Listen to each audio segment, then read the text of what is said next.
In this video, we want to discuss matrices and their inverses.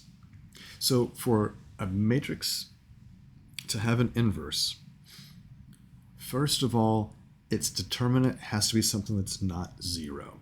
If the determinant is zero, there's not going to be an inverse. But for something to be an inverse, so if we suppose that, looking at what we have right here, that means that when I do the product of A times A inverse, it has to equal the identity matrix. So I could just say, identity matrix N, but here we know that we're talking about using a 2 because these are 2 by 2 matrices. We need to show this, and we need to show that if I do the matrix multiplication the other way, that I still end up with the identity. That's what it means to be an inverse. When we talk about the, say, additive inverse with regular numbers, the additive inverse of 3 is -3. It's opposite. The multiplicative inverse, however, of 3 is 1/3, because 3 times 1/3 is 1, the multiplicative identity. And when I had 3 minus 3, that equals 0, because that is the additive identity. So let's show that these guys are inverses simply by taking A, so 9, 2, 4, and 1, and multiplying that times 1, -2, -4, and 9. So let's see if this product actually does give me the identity matrix. So remember, the identity matrix for a 2 by 2 is going to be this guy, 1, 0, 0, 1.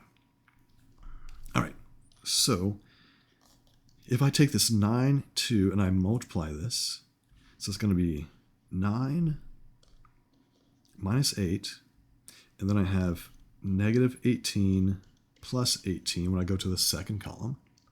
If I take 4, 1, so multiplying times a 4 here and a 1 there, that gives me 4 minus 4.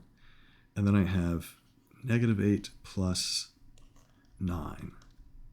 And the end result is 1, 0, 0, 1.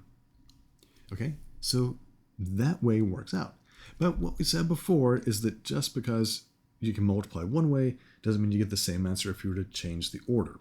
So let's check if I do A inverse times A, or what is purported to be the inverse. So that's 1, -2, -4, 9. And now I'm multiplying that times 9, 2, 4, and 1. All right, so we're going to take that first row. 1 times 9 is 9. -2 times 4 is -8. Okay, then 1 times 2 is 2. -2 times 1 is -2. Then we work on using -4 and 9. So -4 times 9 is -36. 9 times 4 is +36. -4 times 2 is -8. 9 times 1 is 9. When we simplify, we do get the identity matrix. So we have shown that it all works out the way that it's supposed to work out. Okay? So what we're going to look at next is how do we go about finding the inverse. So there is kind of a shortcut way, but then there's the way it's an algorithm, so it's always going to work. So make sure that you stick around and watch that, and then we'll see what all kinds of good stuff we can do with the inverse of a matrix here in just a moment.